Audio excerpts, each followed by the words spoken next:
further afield. I'm delighted to introduce our panelists for this session. Our twice elected MP for Ealing Central and Acton. She's also an author, historian, sociologist and DJ, known as Dr. Huq at the controls during her turntable days. Rupa Huq. Hello, Rupa. Hi there, 3 times, Yuri, although elections are every other year now. So, I mean, it's not that long, but anyway, whatever, 3 times. Sorry about that. Now, we also have the London Regional Chair of the Federation of Small Businesses, Michael Lassman, also a Director of Quality Edge, promoting diversity and inclusion best practice. Great to have you with us, Michael. Thank you, Yuri. Yeah, I'm delighted to be here. I seem to be Zooming all day around the country, so it's nice to see you at lunchtime. Excellent.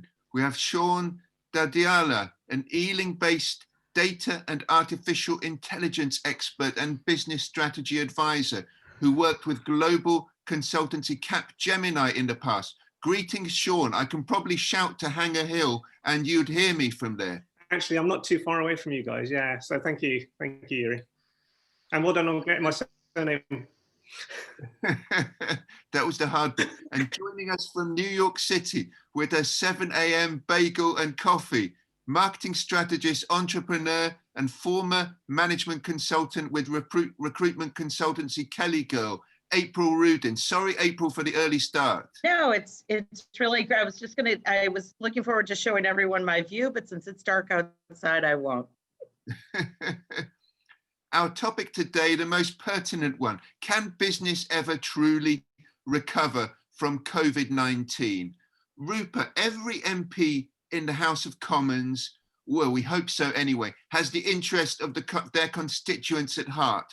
We're almost in a regional war today, where some northern mayors are facing off against Boris Johnson. It's reminiscent of how Liverpool's Derek Hatton and Manchester's Graham Stringer squared up to Margaret Thatcher in the 1980s. Everybody's asking for more money and resources for their own region and its businesses. Is this money being used efficiently, or would you argue for a much more sensible reallocation of resources? Well, look, thank you very much, Yuri and Carlene, for the kind invitation. Yeah, I guess COVID has changed everything, hasn't it? We'd not even heard of that at the time of the 2019 election, which was only, gosh, it was in December, not that long ago. This government hasn't even been elected for a year, but sort of, I guess, 10 years of decisions have had to be taken in 10 months, really, or really the 7 months since I think the first case in the UK was January the 31st of this year, and then from March we saw all the lockdowns and stuff. I mean, I think London is different. London was always facing Brexit, and it looks like we're going for a no trade deal Brexit. So, I mean, again, forums in which we've spoken before the last few years since 2016 have been how to deal with Brexit, and also just a London constituency. A lot of my population will work in things like financial passporting. It's still not clear if we're going to get that bare bones agreement and whether that will sort of be allowed. Financial services are the biggest driver of the economy. We hear about things like the fishing bill last week. Fishing is a tiny, less than 1%. I mean, it's very emotional and everyone understands fish, whereas financial passporting is maybe a bit more difficult to get your head round. And we keep being told that there will be a new normal, that we cannot go back to life as it was. I mean, the business stuff that's come across my inbox, I think we say inbox rather than postbag nowadays, although I still get surface mail as well. The thing I've noticed, well, I mean, the resilience of local authorities has been tested to the max. So we've got a very clever government. And remember, they've actually been in power since 2010. They're quite clever in making people think that it was a refresh and restart with Johnson. But I mean, since the coalition years, they're very clever at sort of displacing a lot of the burden of cuts onto local authorities. So the fact that in Ealing now you have a fortnightly bin and rubbish collection, nobody wanted to do that, but it's just a huge cost cutting exercise. In order to do that, something has to give somewhere, Money has to be saved, so libraries are being reconstituted, although they've not been open for ages, to be honest. But you know, lots of imaginative thinking is having to be done when Ealing Council pretty much has got like 36p in every pound it used to have in 2010. And then add to that COVID, all the sort of COVID recovery that needs doing. And I think we saw some unusual policies from this Conservative government, the financial stimulus, massive financial stimulus, you know, just the cost of, I think, Eat Out to Help Out has been, is it 30 billion just for that month of August? Can that be right? Anyway, huge sums. So the furlough scheme, we saw some self-employment help, but my worry is the sort of freelancer people that don't really fit into any of these categorizations. There are 3 million people out there who are in sort of precarious, well, I mean, again, that used to be something that was desired, that they could sort of work on contract basis. They haven't been eligible for any of these schemes. So my worry is those kind of people, and I'm part of a group, Excluded UK, and they have Zooms like this with MPs. It's heartbreaking to hear of stories of people who've been sleeping in their car, or even their car's been repossessed or whatever. So I think that's something, and the Tories used to be the party of business, of the self-employed, of the self-made, but they've really alienated a lot of people with their ham-fisted approach. And at the moment, I mean, I've tried, again, in a job like ours, it's unusual because you can talk to these people close up behind the bike sheds, as it were. So, you know, the cabinet, just a backbench, lowest of the low MP like myself can bend the ear of them. And their idea is to get people off schemes now, not put people on. The son of furlough we've seen is less generous than the original one. So the employer contribution is being tapered up and up. And, you know, when it's whatever it is, 2/3 of a salary, doesn't mean that people are going to have to pay 2/3 of their rent. Those kind of things are very concerning. And just some of the general stuff that you want in your workplace and your business to be doing, upskilling, training, networking, all those kind of things are sort of falling off as well. So London has a lot of hospitality sector, those kind of things. We're now going into tier 2 restrictions. So that, again, I find a bit unsatisfactory because these people are being told to go to work, to carry on running their businesses, but then the public's not meant to come to them because we're all meant to be only going out with our own family. I mean, I voted against the 10 p.m. curfew because businesses who communicate with me say it's not useful. The hour extra just seems very arbitrary. The hour short that things are being closed down, and then it just sort of creates a bottleneck, forces a lot of people onto public transport at once, or into the Tesco Metro where they can buy all their cans or whatever and continue having an illegal house party at home. So personally, I thought that was counterproductive, voted against that one. However, I do quite like this idea of a short circuit breaker. We've got half term coming up. Loads of people find it difficult to get childcare in half term anyway, because that week is very popular to take your annual leave. If everyone sort of had a strict lockdown, don't leave the house, that kind of thing, we could get the track, trace and isolate, I think it was meant to be sorted, because that's just not functional at all. It was meant to be coming in June, still not properly working. When I try and download it, it says this device does not have the correct functionality. So, I mean, something's obviously gone wrong somewhere. So I think if you sort of did a 2-week circuit breaker, it's being called, they're doing it in Wales now, including the half term and a week on top with compensation for businesses. So I mean, I think that this tier 2 thing is the worst of all worlds because it's telling people not to use businesses, but then there's no compensation for them.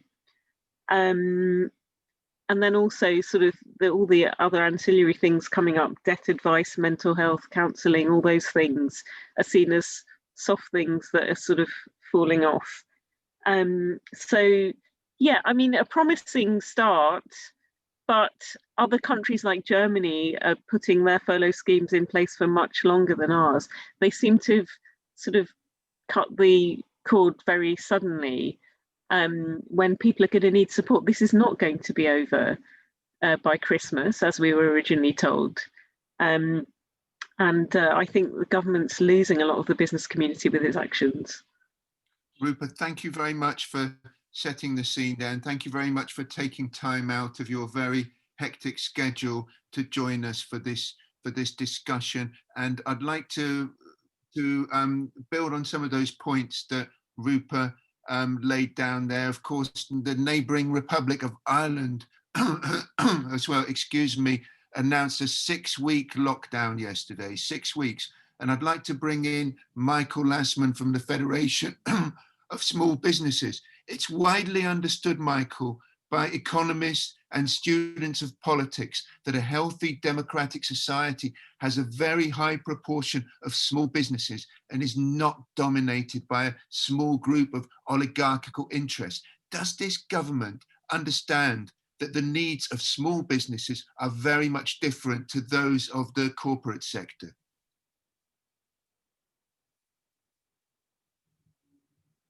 Sorry about that, just unmute. It's an interesting question. Do they understand? I think to a certain degree, there has been some signs of understanding. Rupa, you just mentioned about how small businesses got no money or didn't get very much money, but actually right from the very outset of the lockdown, the Chancellor made available fairly substantial grants to small businesses in retail, hospitality and leisure that enabled some businesses to stay afloat through those first few months. And it showed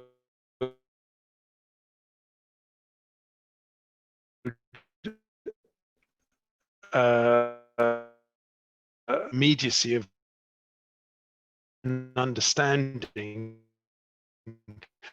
of the needs of small businesses. Clearly, it didn't go far that were distributed by the local authorities and had fairly clear criteria for the first lot of grants that you had to be paying a business rate to be able to get some money because it was based on the rateable value of your property. So it showed some understanding in that respect. Whether or not it went on to show full understanding, because of course a vast number of small businesses and micro businesses where people had been sole traders, they were encouraged to set up, rather than being sole traders, to set up themselves as limited companies, because there's more transparency and you have to submit your accounts and so on. And of course, as soon as you became a director of your company, you were paid partly on dividend and partly on salary, and all the grants exempted anybody being paid on dividends, which was, as Rupa said, a substantial number of people were immediately exempted from receiving any grant. And I think that there is an understanding, and that we're still lobbying hard with the government on those matters. The fact that the government does hear the voice, not of individual small businesses, but of organizations that represent small businesses, means that I feel that there is at least a show of understanding, whether or not there is absolute understanding. And I think that putting that into context, that we, as representing 150,000 small businesses, do have a regular voice in Downing Street, both at number 10 and number 11. Whether or not it is a superficial show of understanding or a real understanding, that's for somebody else to determine. I certainly wouldn't be in a position to say that, and I certainly know that the government does give us time, and as individual MPs, Recently, we had a round screen session with Boris Johnson as London MP, not as the Prime Minister, but the fact that he gave time and more time than he said he would give us to meet small businesses, to hear the concerns of small businesses. So I'd say that, you know, it varies. Sometimes we feel that we're supported and understood, and other times we feel that there's a lack of understanding, particularly when it comes to the gaps. And there are many, many small businesses who are struggling in today's world and have not received a penny from the government from all of its many schemes and offerings of grants. So more work needs to be done in that matter for sure. Thank you very much, Michael, for that very valuable feedback. And one of the problems we all have is with deciphering data. And Sean Dhadialla, you're something of a self-confessed data nerd, if you don't mind me saying. And I know that in your spare time, you're always running sequences, regressions, and mining various new sources of data. There appears to be a battle today, just as there was with Brexit, of the scientific and factual on one side versus the emotional on the other side. Is the data touted by the scientists as convincing as it looks for you? And which are the key data which we should be concentrating on when deciding whether to open up the economy faster? Thanks, Yuri. Actually, it's been quite a challenge actually trying to understand what's available from the data in the first instance, because both in terms of the way it's issued and the way it's presented. You know, I think on one respect, if you take, you know, the government talks a lot about the number of tests that are performed. However, that actually, if you look at the Pillar 2 test, which is the swab testing, individuals typically have two tests, one which is a nasal swab and the other is a throat swab. Now, each of those are being counted separately. So, and actually, so recently, if you just, you know, talk again, as part of the test and trace, in Ealing, up until the first week, 30 tests performed a day. However, that means there's around 300 people being tested, which isn't really sizable given, you know, the size of our borough. So I think there's that, and then on top of that, you've got to consider information from people like the you know, ONS, and also like the Imperial College impact studies, which try and get a sample size of what the prevalence is. You know, and you know, one thing I am slightly disappointed on is just the way the narrative has been framed around. This is a binary choice between kind of, you know, controlling the virus versus opening up the economy, because they are ultimately interlinked. Because, you know, people drive the economy, and ultimately people are either workers or they're consumers. So, you know, how you kind of go about managing this is quite a challenge and a difficult one to balance. So I will give it that. But for me, I think the key metrics I keep my eyes on is, you know, new cases, because I think those are the new tested cases, but that gives you a kind of a minimum threshold, both from a country and a local level. Test positivity, which is one that has to be derived, and that's basically the number of positive tests as a percentage of the total tests being performed, and that way gives an indication as to whether infections are increasing, you know, flat or decreasing. And the last one, which is quite important, is around contact tracing. Obviously, in terms of the number of people that are being reached, and, you know, obviously, you know, the network from the back of that, which unfortunately that's the one area which has been underperforming recently. Thank you very much, Sean, for that data overview. I'd like to bring in April Rudin. April, you were the original millennial girl of the 1980s. You'll have to show us the pictures at some stage. Hired by Kelly Services when they felt the typewriter was about to die out, and the new concept, shock horror, the personal computer, would revolutionize the workplace. Was there a climate of fear in those days in the US business community? And how does that fear compare to the climate today, where we look at the New York Times headlines? There's 1.5 million New Yorkers relying on food banks.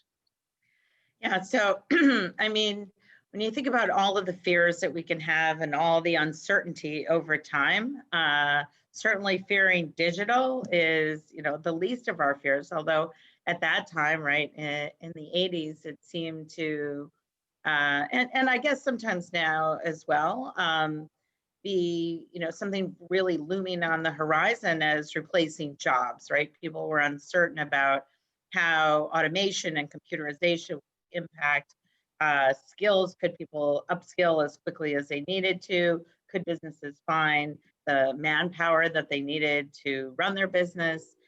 Could all of these things catch up, and how would it all ferret out? Well, I think we know that, as we look back in history, which is, of course, hindsight is 100%. I mean, thinking about the fears that we have now, working in financial services, as you, Yuri, people are, of course, talking about the 2008 financial crisis in the US. And of course, we're in a huge financial crisis here in the US, but it's also compounded by the health crisis. And so it's not as simple as, even simple, right? Relatively simple as a financial crisis, because people are locked down, work from home, businesses have changed. And so there are all of these unknowns happening at the same time. So it requires, people, it's not so easy in government, and I'm certainly not going to talk politics here in the US, but it's not so easy, right, to figure out what the right thing to do is. My son constantly reminds me that this is a novel virus, right? This is new, and we've never had anything like this in these times. So both the science hasn't caught up, business hasn't caught up.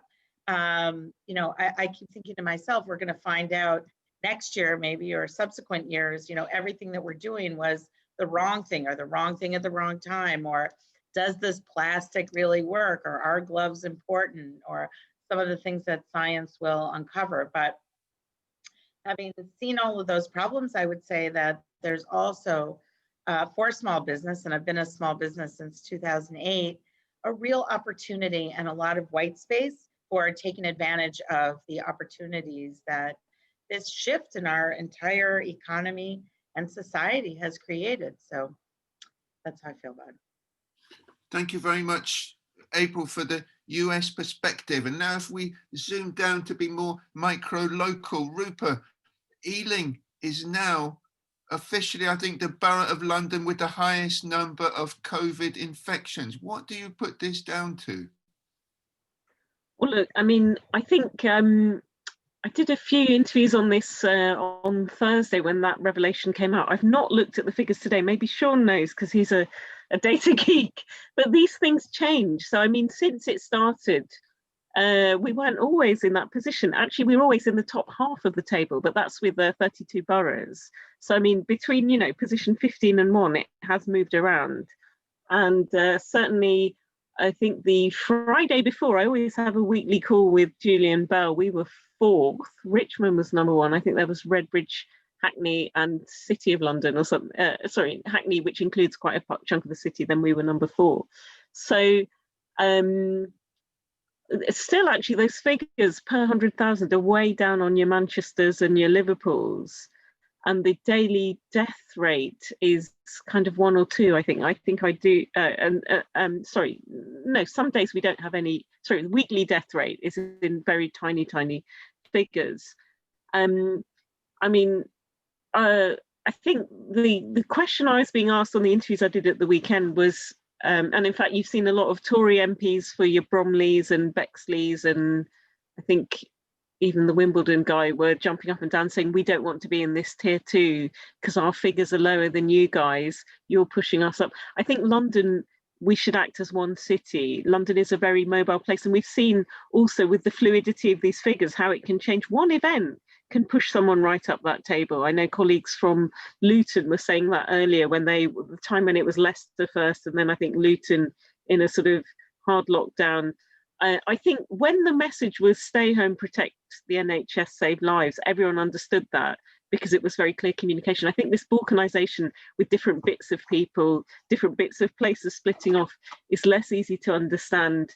And as I say, I live in Ealing, work in Westminster, get the tube between the two. God knows who's on that every day, where they came from. So, I mean, I think why Ealing, one theory I heard was it could be university population people who are in Liverpool and Manchester that are being registered at their parents' address, also I saw a heat map from the council which showed that the west of the borough, which I don't represent, I think that it was darker there than in the east. I think we do need to act as one Ealing, you know, otherwise where would it end? I could say, you know, there's been none in this road.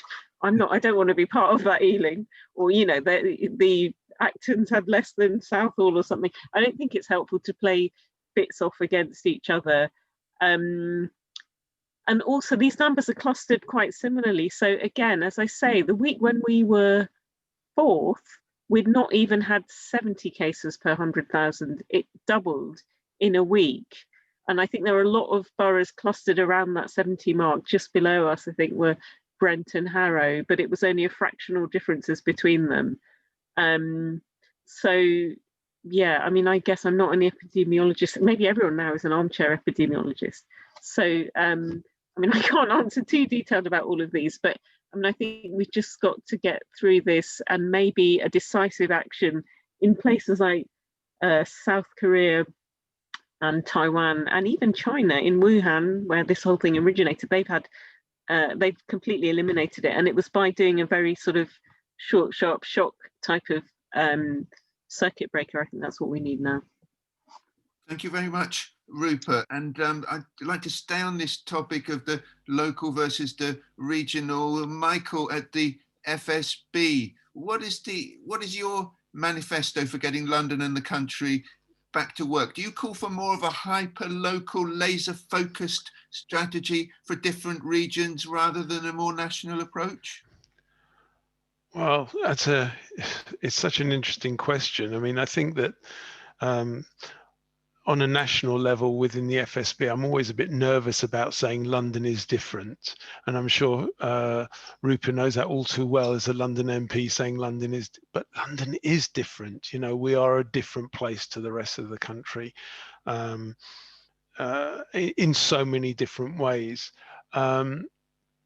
So how are we going to get us back to work? We need some particular support. We need more support from the government. Particularly now we're going into this tier 2, and who knows whether we're going to go up or down from there. You know, it might be a couple of weeks we're back on tier 1, and sadly it might be a couple of weeks and they're trying to put us into a tier 3, or we're going to go to a national lockdown. Whatever happens, small businesses are going to need an ongoing level of support from anybody that can give them the support, and which is largely this case going to be central government. And I think that we've got to make sure that the gaps that have existed in the past are not going to exist into the future.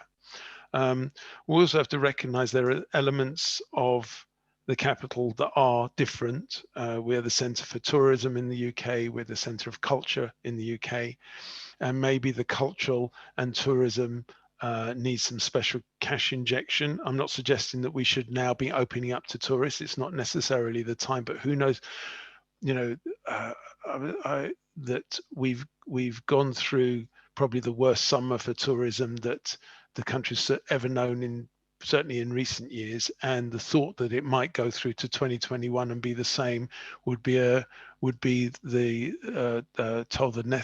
death knell for a lot of small businesses. So inbound tourism needs to be generated, more finance to London and partners, Visit Britain, Visit England, to ensure that we get more people back into London for next year. You know, and then maybe if small businesses that are so dependent upon the inbound tourism trade in London, and that includes the cultural sector as well, much more help in the cultural sector. You know, the thought that London theatres will close and are closing. I mean, the you know, big theatres as well, but the many fringe theatres have now closed, and small galleries. It's not tenable for them to keep their doors open, and they're closing permanently. So this whole sector needs a huge cash injection, and it can only come from one source. And I think that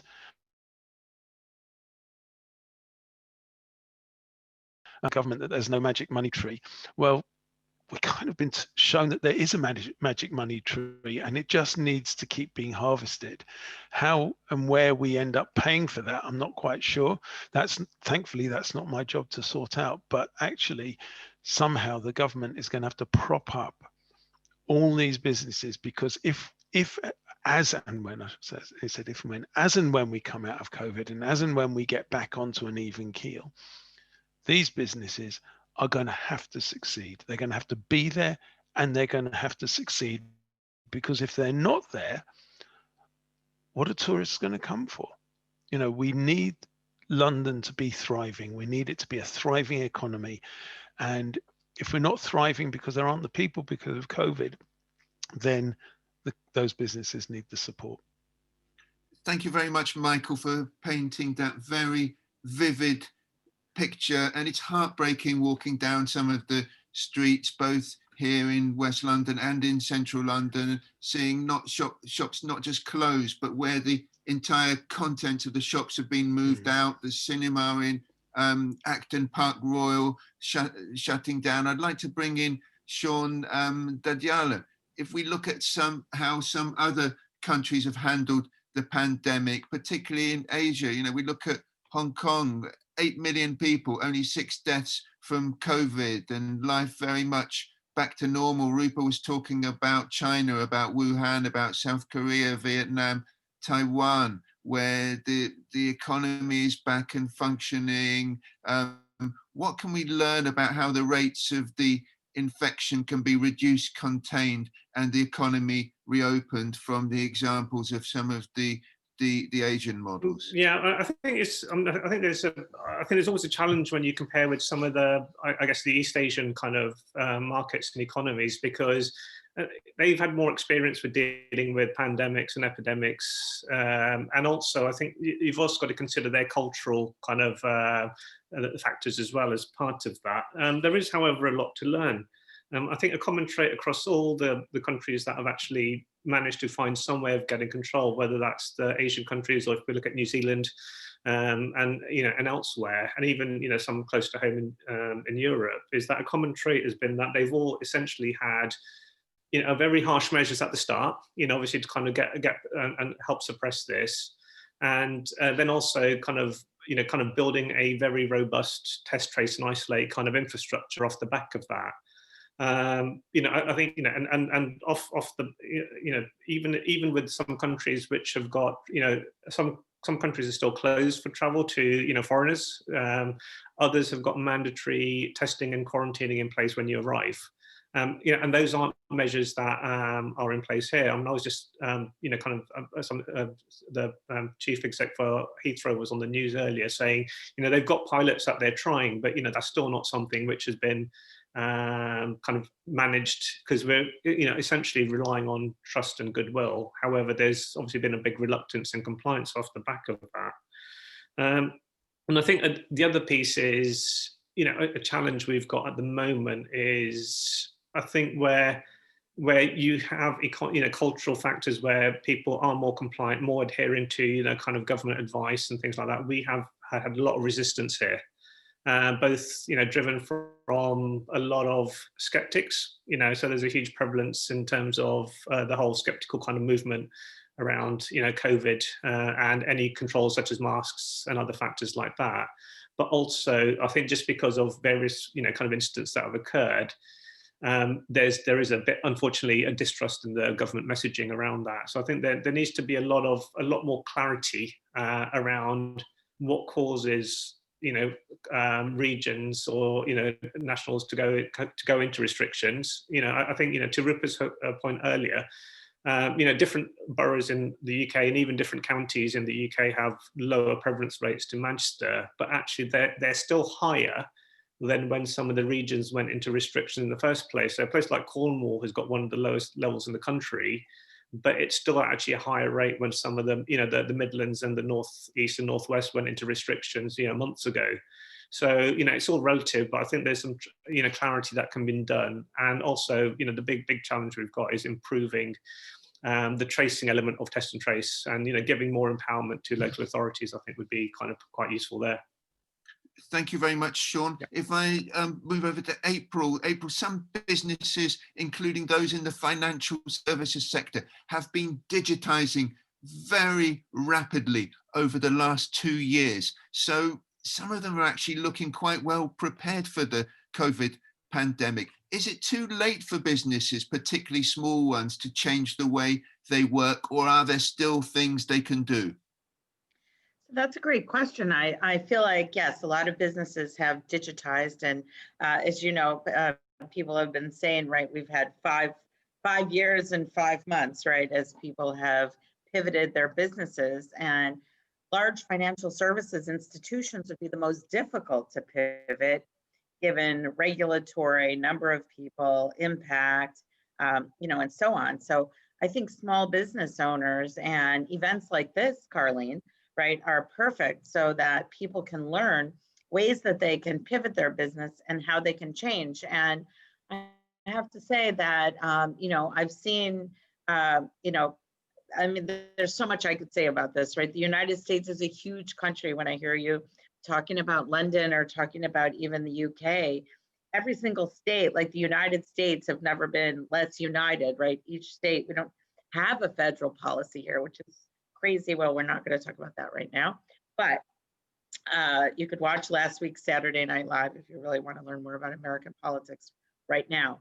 But I would say this, that small businesses have the opportunity, I think, whereas many of them, of course, are tragically, decimated right now in leisure and hospitality. Restaurants are struggling, and here in the US or in New York City, they're outside now, but now with cold weather coming, nobody knows exactly what to do. There was an article in the New York Times about blankets being the new fashion accessory as people figure out how to still go to restaurants but be dressed fashionably with a blanket on top of them. So if you take a step back though and you think about it, it's that, human ingenuity, I think, and the human spirit that will lift us above all of these different things. So, I put in the chat, for example, like all the cinemas are basically closed, but I saw an announcement yesterday that someone came up with the idea of renting out cinemas for up to 20 people and for $100 to $300 USD, that you could rent it out and bring your own people and watch a movie. So, whereas maybe we miss, right, the idea of going to a movie with a box of popcorn and sitting quietly, anonymously with strangers, I think that small businesses and humans will adapt and adopt, right, new ideas and pivot themselves toward things that, could be better. So, of course, this is your panel and Carlene's panel, but I was going to say, just the name of the panel, can business truly recover? Maybe we don't want to recover to where we were, but maybe we can have better businesses or more sustainable businesses, or just be better people, right, for society. So I think there's, none of this is good. So don't get me wrong about that. But I think it could show, some of the best in terms of our ability to pivot. And I think small businesses are really able, small and medium-sized businesses are better able to do that. Thank you very much, April. Now I've got a question come in from John Martin, who runs the estate agent down Pitshanger Lane, who is very much running the best high street in the UK campaign for our local area, which most of us were very proud to be involved in, and Pitshanger Lane won that accolade recently. John is saying, look, small businesses, they're the heartbeat of the high street, but why aren't they being consulted by the MPs and councillors about their needs in bringing the economy back on its feet? Why aren't the politicians coming to talk to the small businesses on the high streets? Rupa and Michael, if you could answer that, could you give us a few words on this? I'm very happy to. Oh, Rupa, after you, go on. Yeah, go on. You go first, John, and then I'll mop up, because it sounds like a bit of a dig at me, but yeah, go on. Okay, work your answer out. I'm Michael, not John. John's the questioner, I think. That's okay. Yeah, I think that I think it's very difficult for local authorities and presumably MPs as well to consult with all local businesses. I think one of the beauties about having an organisation like the FSB is that we do get requests for consultation from local authorities. We're involved in various bodies within local authorities that are looking at post-COVID recovery, and there's a lot of consultation that goes on. I think that it's John, it's a good question. It's whether or not every individual should have open access to consultation, or whether or not it's best to be done through, I don't know, through a traders association on a high street or something like that, so you can get some sort of corporate view, a collaborative view rather than a corporate view, a collaborative view from a high street. But certainly, you know, if you're, I don't know if you are an FSB member, but if you want to get involved in the FSB, there are certain opportunities to find that consultation. And we've had round screen opportunities with most London local authorities, including Ealing, and Rupa, when we were in the real world, you joined us for one of those. I think, John, you were there, I seem to remember. Maybe I'm wrong, but you know, it's if we can consult in groups, I think it's far more effective than as individuals, because we have a larger collaborative and collective voice as one organisation than we could ever have as a single shop on a high street. Yeah, no, I'd just echo some of that. I was saying go on. That's my poor diction. I wasn't calling you John, Michael. Your name is there. So yeah. Anyhow, look. Apologies for mishearing you.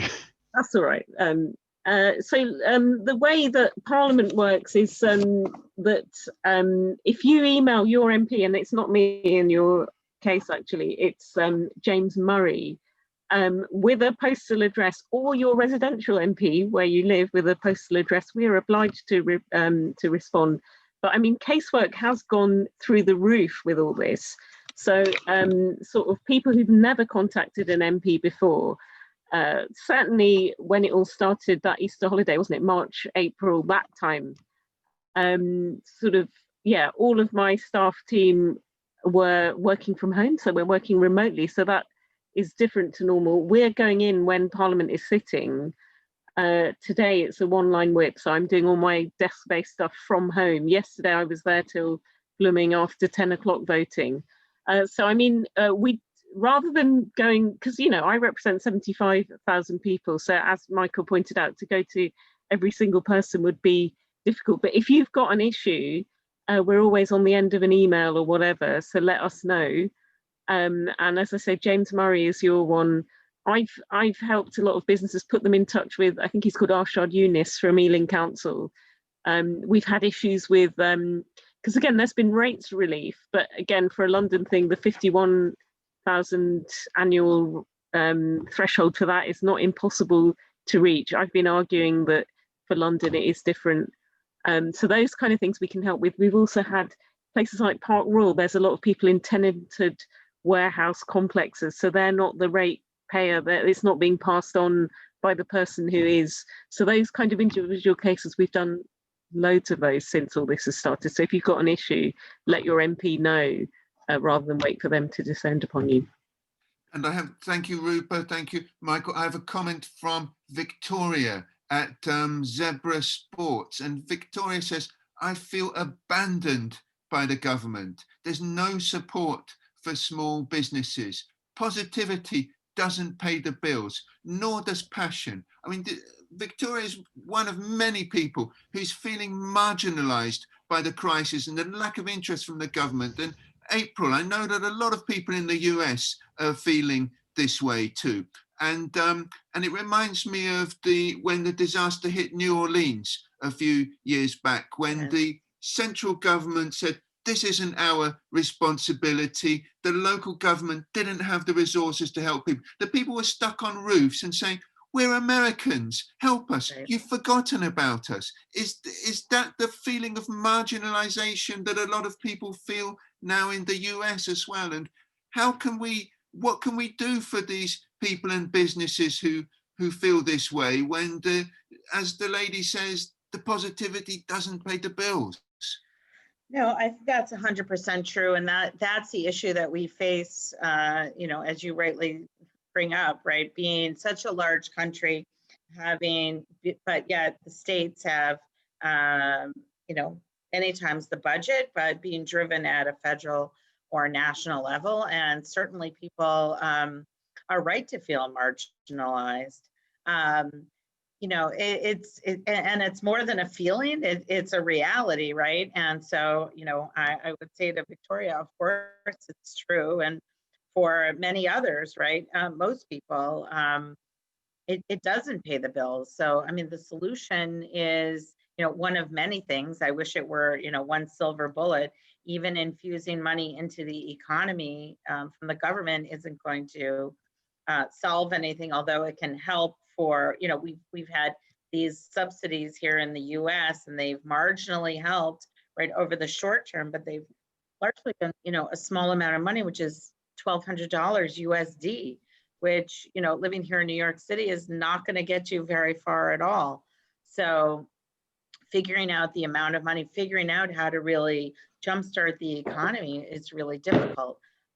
Someone was making the point about the gig workers. I think the gig workers in the US have in large part done better than some of the full-time employees. We're having many different waves of layoffs happening here in the US, more than furlough, but, you know, actual layoffs. And as you know, Yuri, I grew up in Detroit, so the automotive industry and all of Michigan is suffering now because where are people going? No one's buying new cars and no one's even using the cars that they have now. So it's only just beginning to recover from the right. previous crisis. Not to mention that the pressure on, you know, electric cars and, you know, technology, right, and IoT for car and, you know, all of this. So someone was just telling me, though, in Michigan, they're trying to postpone all these layoffs before our national election, which is November 3rd. So there will be some involuntary layoffs, and then it's the holidays, so they don't want to have layoffs. That in January, there will be massive layoffs in the United States that we haven't even felt, right? The economy hasn't really caught up with the layoffs haven't caught up with where the economy really is. So we haven't really sunk to our lowest point right now. Thank you very much, April. We're going to have to wrap up very shortly. There's been a huge number of comments and questions coming in on the chat. Carlene, is it possible to capture any of these so these can be distributed at a later date, or will they just disappear into the ether? Well, we're broadcasting live on Facebook. I'm not sure if anybody's looking at it. And the chat, we're saving the chat to post under the post later on. I have actually saved it this time. And this is being recorded to share. I'll save it on our YouTube channel for people to look at after, and we'll put the chat comments under the YouTube video.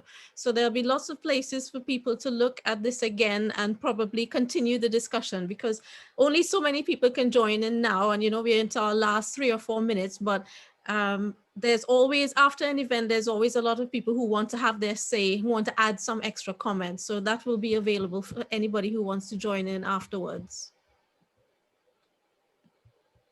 So before I'd say goodbye, Rupa Huq, you were the DJ, Dr. Huq at the controls. We've got the COVID situation and we've got the social revolution on the streets with people demanding equality, diversity, a fairer way of doing business, end of the climate change. Which record would you play now to define this moment in history? Would it be Mark Bolan's Children of the Revolution, or is that going back too far in time? Oh, you're showing your age there, Yuri. I would choose a classic New Labour anthem, Things Can Only Get Better. because, you know, this year has been pretty miserable for all of us. I think we're all thinking reboot 2020. It's got a virus in it, but hopefully things can only get better. And April, from originally from Detroit City, the home of Motown, would it perhaps be Barrett Strong's Money, That's What I Want, or maybe the Temptations, Get Ready for the Recovery? Which one would you choose? I would choose Get Ready. Being the optimist, I'm going to choose Get Ready. But I actually listened to the song. I can't think of the name of the guy who did it, but the revolution will not be televised. I was listening to that the other day. I don't know if you all know that, but that's like the original rap song. That's a really interesting one.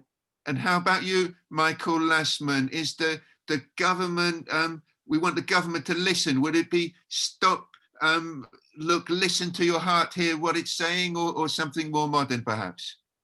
How about something older? So as a great Beatle fan, I'd go with Help, or Yesterday, or maybe if we wanted something more apposite, maybe we could just say The Fool on the Hill. And the final word to Sean, the data guru, would it be New Music's Living by Numbers? Should that be the way we're living now, or what would you suggest? I think at the moment, I think it's important everyone takes care of their physical and mental health. So I'd probably go with Alia's Age Ain't Nothing But a Number. Excellent. I think a lot of us, certainly of my generation, are going to be Googling that one, or asking our next generation about advice on that. Well, thank you so much to Rupa, to April, to Sean, to Michael for a fantastic discussion. But most of all, ladies and gentlemen, thank you to you for being such eager participants, and thank you so much for all your questions and comments. And I'm delighted to hand back to Carlene in the hot seat. Right, thank you very much. I really appreciate that session. Yes, I do feel like if we've come out of this discussion thinking that businesses, we can recover, but we're going to need a lot of help. And how that help is going to come, if it's going to come in cash, if it's going to come in support, if it's just going to come in more events like this where we can talk to each other and try and help each other. So I really appreciate everyone taking the time to come and contribute to the panel and to the discussion. Next time we'll have a round screen discussion so that we can be all here together. I just put in the chat that the next session will be about social media. I think that almost everybody here knows enough about social media, but if you would like to get a few tips, a few shortcuts that you could take in your business, join me in the link. The easiest way to get to the link is to go on the Expo website and click through the yellow button. But if you have to rush off, I know everybody's busy getting things sorted out for their business. Off you go, and I will see you all again. Keep in touch on social media, email, WhatsApp, whichever way we keep in touch. Love to see you all.